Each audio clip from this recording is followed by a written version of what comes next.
Para mim é um motivo de muita alegria estar aqui com vocês nessa tarde. Como o Lucas falou, a nossa amizade começou no aniversário da SAF Nacional, né, de 135 anos aqui em Itajubá. E foi um prazer para mim tê-lo conhecido e poder compartilhar um pouquinho do nosso desejo de estar falando de Jesus e vivendo o Evangelho de Jesus com a maior intensidade que a gente possa viver, né? Eu sempre falo que a minha maior paixão é Jesus e o meu maior desejo é levar a mensagem dele. E é por isso que eu estou aqui, muito grata a Deus por essa oportunidade. E o tema que eu escolhi estar falando com vocês, o Lucas já falou um pouco, né, sobre a identidade firmada em Cristo.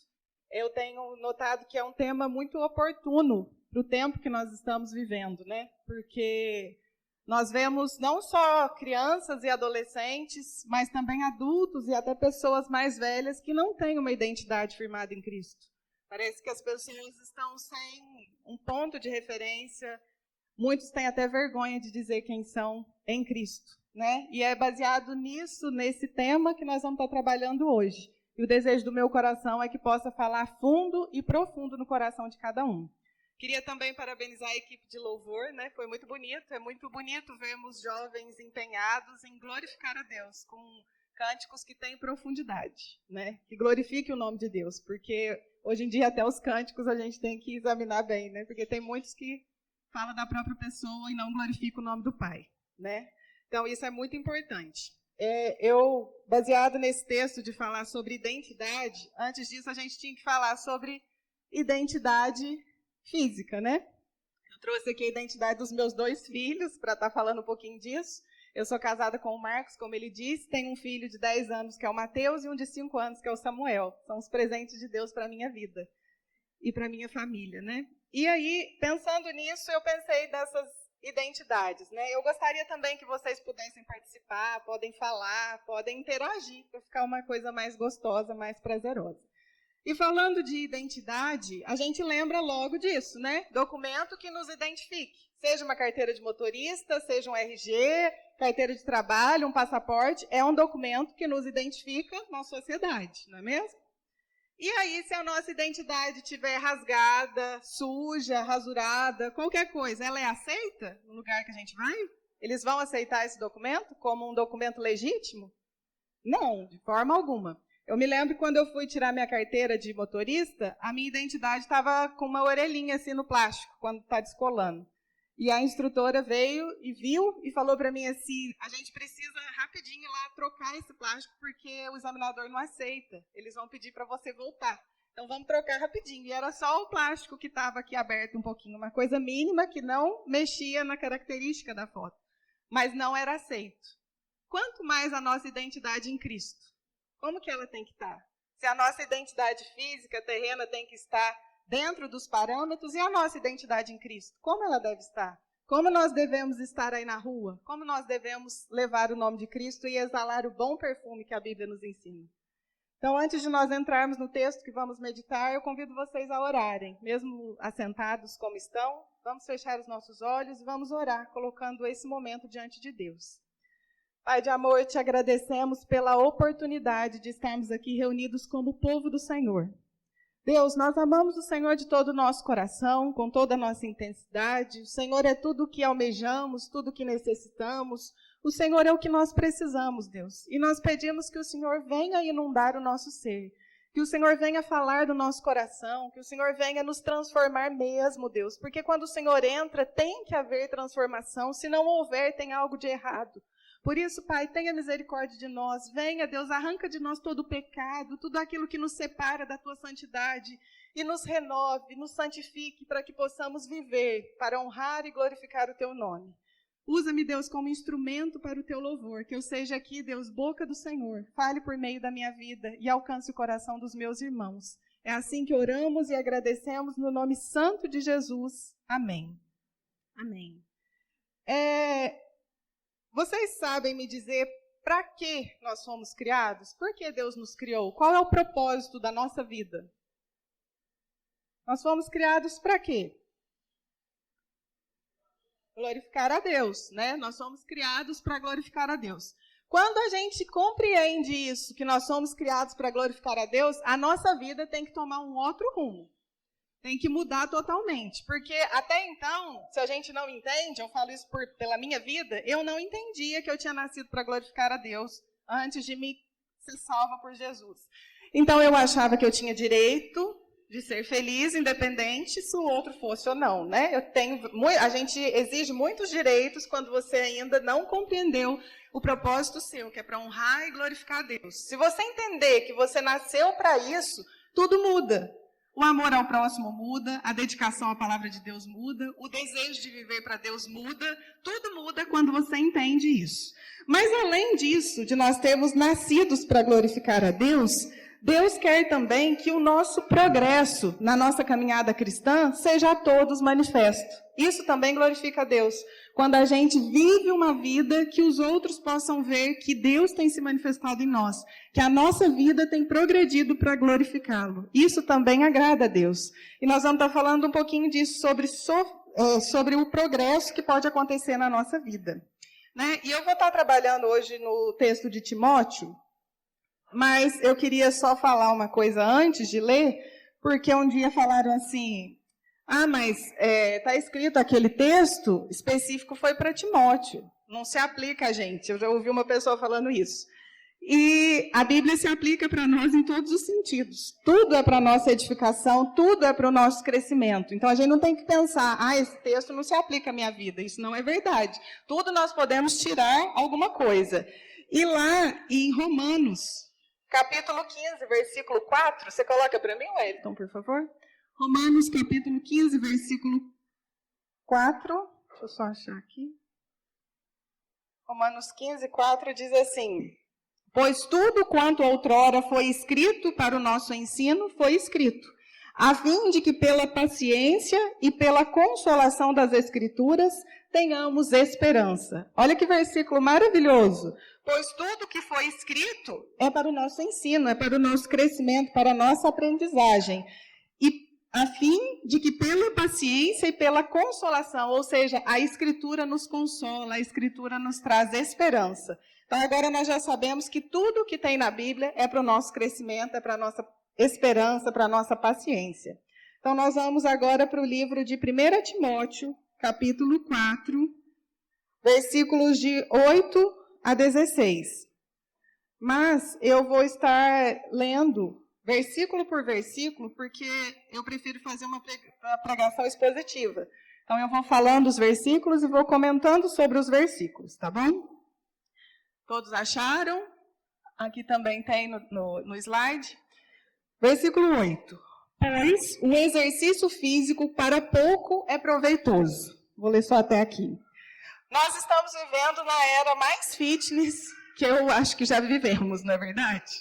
Todo mundo gosta de fazer um exercício, ou se não gosta, pelo menos vai na academia, faz uma selfie, escreve que está pago, né? Não é assim que acontece? Isso é normal, é com jovem, é com adolescente, é com pessoa mais velha, todos fazem o exercício físico, e o exercício físico é bom, a Bíblia está falando que para tudo é proveitoso. E aqui, para pouco é proveitoso, desculpa. E aí, também nós podemos aprender nisso aqui que está falando do exercício físico, que a Bíblia também nos orienta em todas as coisas, né? Inclusive nisso. Eu achei isso tão interessante, a Bíblia está falando até disso, do exercício físico, porque às vezes as pessoas dizem assim que a vida seria mais fácil se tivesse um manual de instrução. Existe, é a Bíblia, basta a gente ler. Né, que ali nós vamos ter resposta para todas as coisas da nossa vida. Para todas as perguntas que tiver no nosso coração, se lermos a Bíblia, nós vamos encontrá-la. Se quisermos pedir consolo, nós vamos encontrar consolo, e também nos momentos de alegria. Então, a Bíblia é tudo que nós precisamos, e ela é o manual da nossa vida. Então, aqui falando sobre o exercício físico, para pouco é proveitoso. É bom que a gente faça, faz bem para o nosso corpo. Se a gente ficar sem fazer, começa a doer tudo, a gente vai ficando travado, fica velho antes do tempo, não é verdade? Então, é bom que a gente faça, mas ele é pouco proveitoso. Agora, continua o texto dizendo, mas a piedade para tudo é proveitosa. O que vocês acham que significa piedade? Palavra piedade. O que vocês pensam quando alguém fala sobre piedade? Oi? Misericórdia? Eu perguntei para o meu filho, de 10 anos, ele falou assim, eu penso em ter dó, ter pena. Ele me respondeu isso. Mas eu fui procurar o significado da palavra piedade nesse contexto, e está escrito assim, virtude que possibilita oferecer a Deus o culto que Ele merece.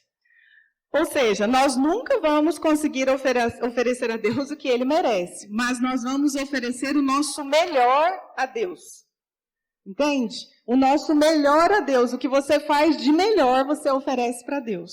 Se você vai cantar, dê o seu melhor. Se você vai orar, ore com toda intensidade. Se vai fazer uma visita, faça o seu melhor para Deus. E isso tem a ver com ser piedoso, né? Ser temente a Deus, ser temente às coisas sagradas, às coisas que vêm de Deus, e além também da demonstração por coisas religiosas, da demonstração de amor, de misericórdia, como ela falou. Então, isso tudo é piedade. E o apóstolo Paulo, tão cuidadoso, colocou uma palavra que tem muito a nos ensinar, né? Falando sobre piedade. Então, está dizendo aqui, mais a piedade, mais o ser temente a Deus, mais a dedicação a Deus, para tudo é proveitosa. Por que para tudo é proveitosa? Porque tem a promessa da vida, que agora é, da vida que agora é, e da que há de ser, da vida eterna.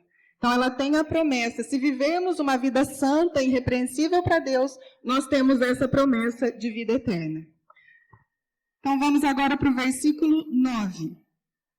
Versículo 9. Fiel é esta palavra e digna de inteira aceitação. Que palavra aqui que é fiel? Qual palavra que é fiel? Palavra de Deus, a Bíblia, ela é fiel e ela é digna de inteira aceitação.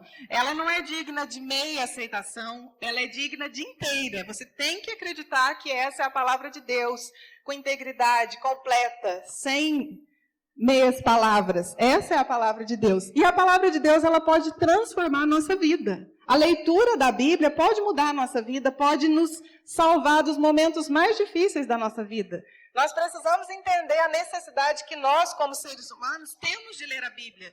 Não é de deixar a Bíblia aberta como um amuleto. Não é disso que eu estou falando. Não é de ficar lendo caixinha de promessa, que só vai te falar coisa boa que você espera ouvir. É de estudar a Bíblia, de pegar, abrir, falar, Senhor, fala comigo, eu preciso aprender do Senhor, ter sede de Jesus. É assim que essa palavra vai ser fiel na sua vida e digna de inteira aceitação.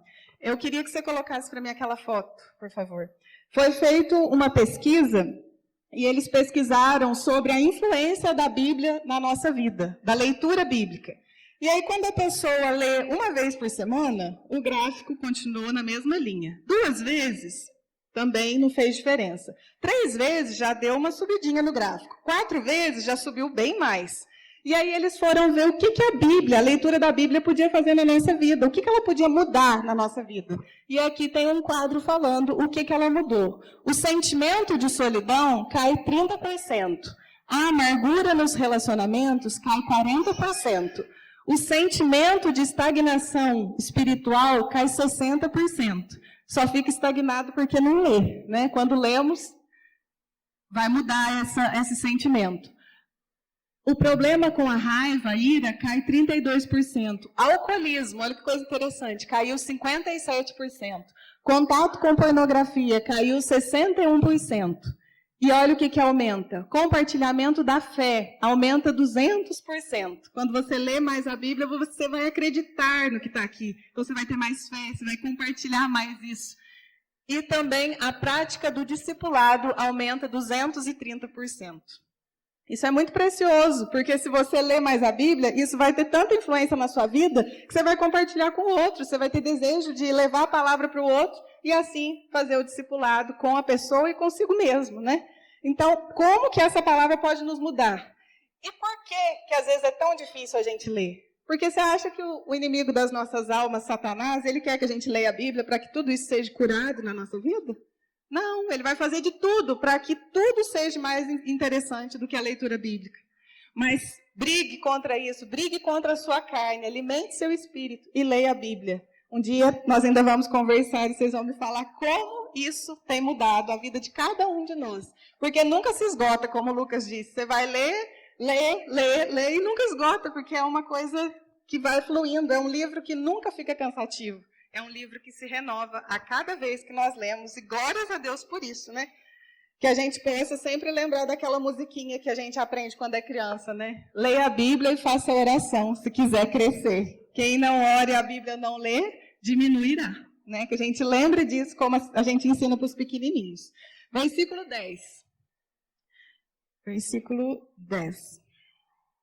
Ora, é para esse fim que labutamos. Labutamos é trabalhamos, né? É para esse fim que nós trabalhamos e nos esforçamos sobremodo, porquanto temos posto a nossa esperança no Deus vivo, Salvador de todos os homens, especialmente dos fiéis. Então, aqui ele está afirmando o motivo por que nós temos que trabalhar, né? Nós temos que trabalhar e nos esforçar sobremodo. Aí fica uma pergunta. Você tem trabalhado com empenho nisso? Você tem se esforçado sobremodo? Você tem dedicado?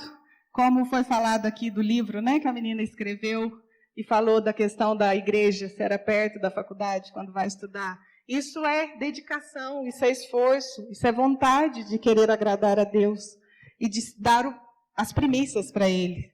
Aí fica essa pergunta para nós, né? Nós temos trabalhado para honrar a Deus, para fazer com que a palavra dele cresça? Nós temos nos esforçado para isso? Que a gente possa meditar nisso e responder para nós no momento de intimidade com Deus. Nós temos que deixar de ser mediano, sabe? Às vezes a gente acostuma a viver aquela vida assim.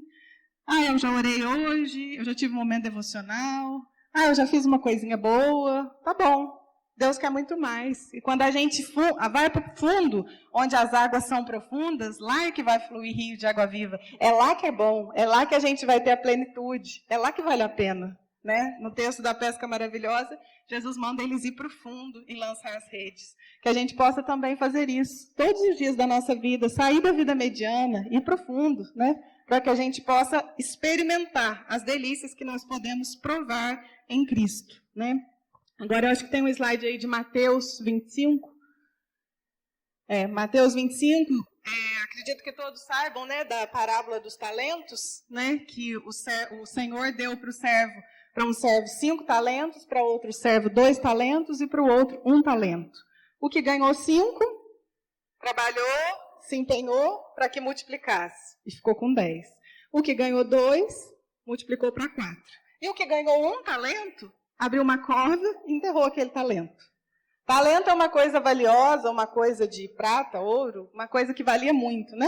E ele pegou e guardou aquilo. Quando o Senhor veio para que eles prestassem contas a ele, o que ganhou 5 contou que tinha multiplicado, o que ganhou 2 também contou, e esse contou que ele tinha guardado o talento com medo. Ali fala, receoso escondi na terra o teu talento. Aqui tens o que é teu. Pode passar, acho que tem mais um. Respondeu-lhe, porém, o Senhor, servo mau e negligente, saibas que ceifo onde não semeei e ajunto onde não espalhei? Então, o Senhor não se agradou de ter dado para ele talento, de ter dado para ele algo para fazer com aquilo e ele esconder. Que a gente possa guardar isso na nossa vida, porque Deus tem nos dado também muitos dons, muitas coisas para que a gente possa fazer e se esforçar para trabalhar para Deus.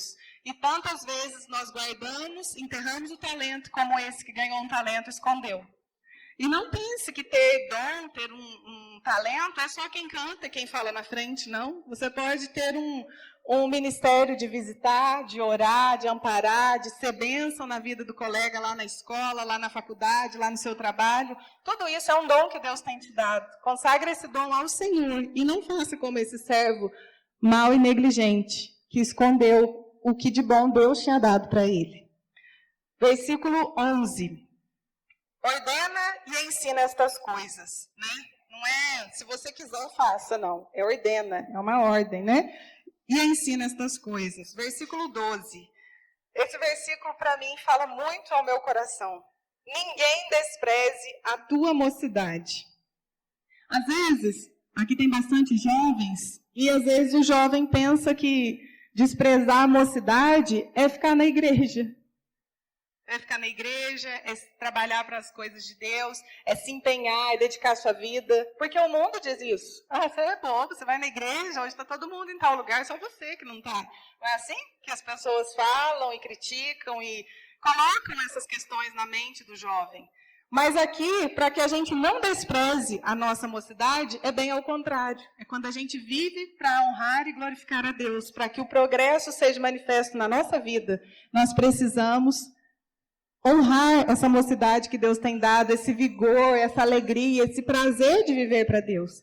Eu queria só abrir um parênteses aqui e falar sobre isso na minha vida. Quando eu fui eleita para ser presidente da Federação de SAF Sul de Minas, foi em 2018, eu era a improvável, eu era a improvável, a mais nova, porque geralmente quem entra na SAF tem 35 anos para mais, eu tinha 32, e eu já era da SAF, já era presidente da SAF da minha igreja, mas eu comecei a ir.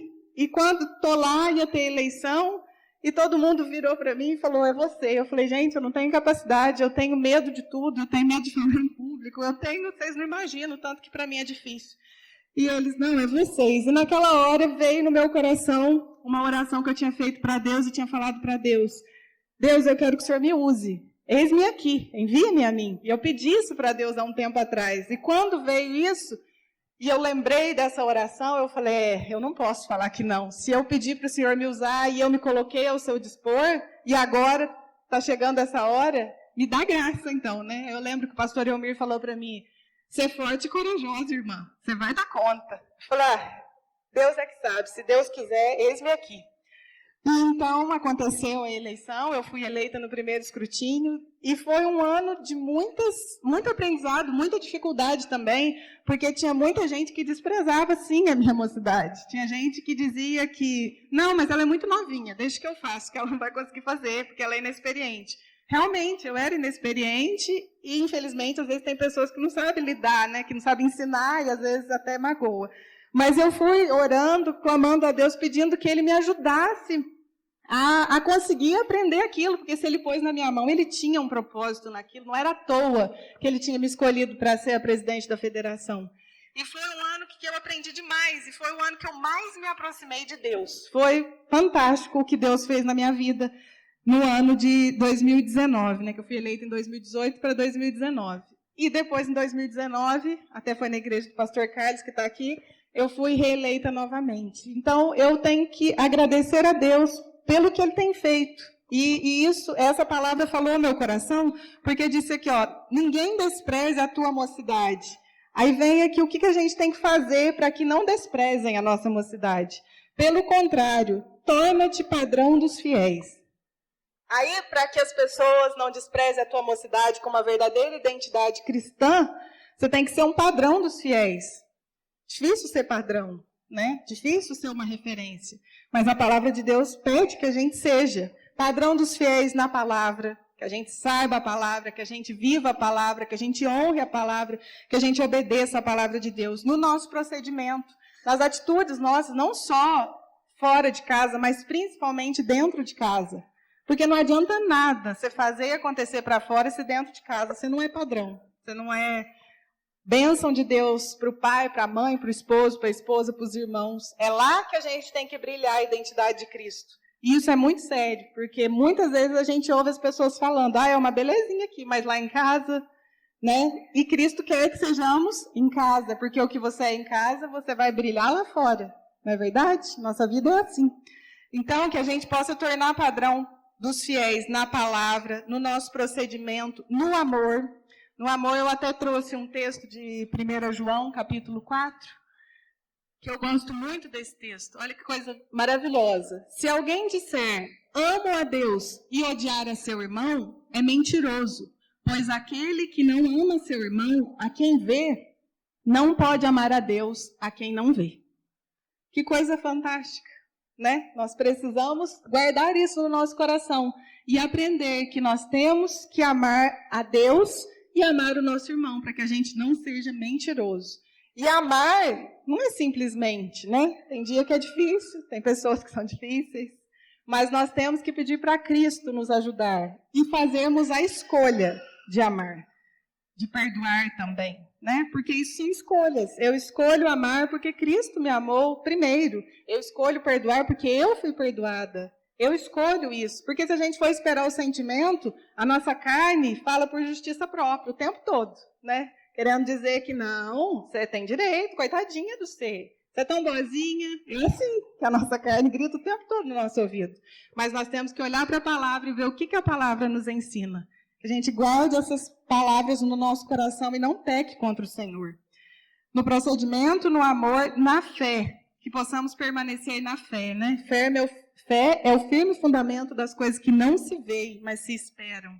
Que a gente possa ter fé nas coisas de Deus, que a gente possa ter fé naquilo que nós não vemos, mas que nós sabemos que vai acontecer, porque a Bíblia nos diz e a Bíblia não mente.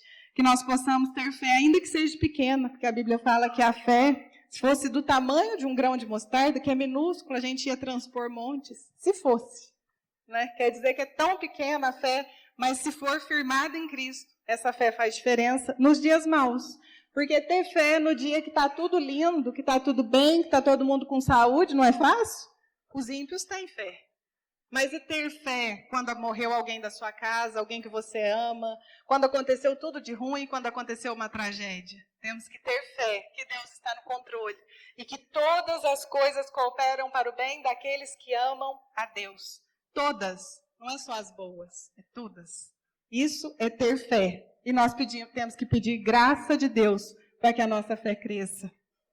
E na pureza. Essa palavra pureza, tem tantas coisas que nós podemos dizer sobre ela, né? Pureza do pensamento, pureza no olhar, pureza no ouvir, pureza no viver, pureza no se relacionar, né?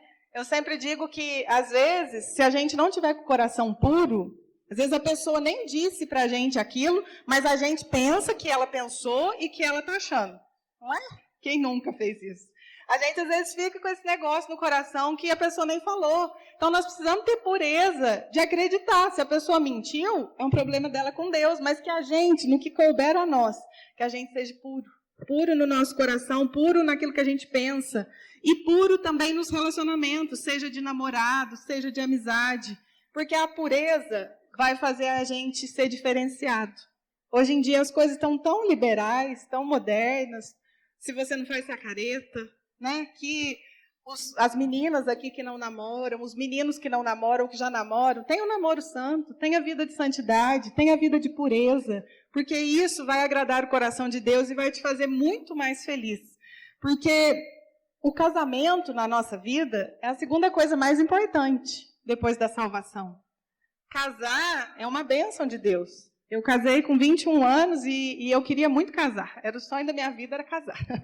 Eu queria muito casar e eu falo que não foi fácil no começo, eu acho que também por ser muito nova, mas quando eu compreendi que o meu casamento também era para glorificar a Deus, tudo mudou. E hoje eu falo que foi a melhor escolha da minha vida, foi eu ter casado.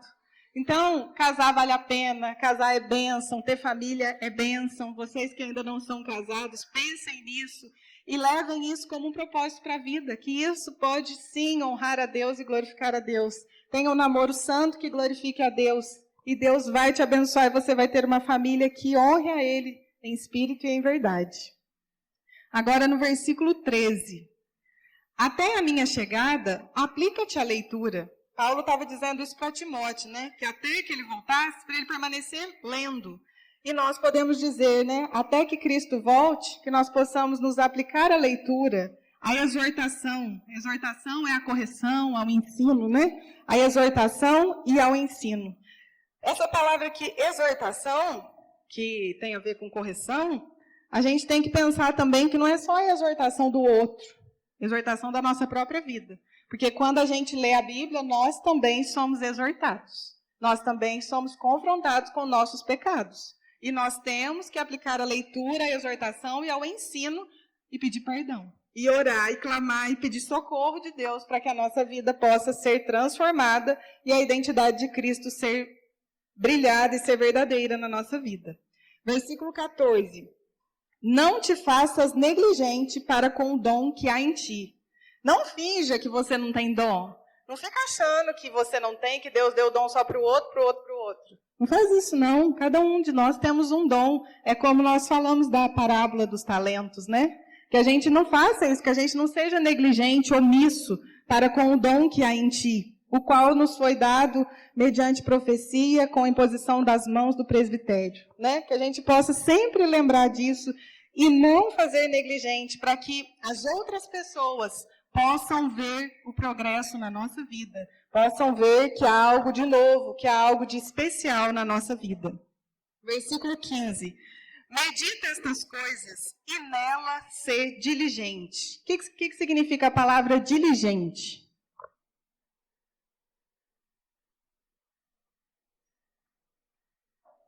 Oi?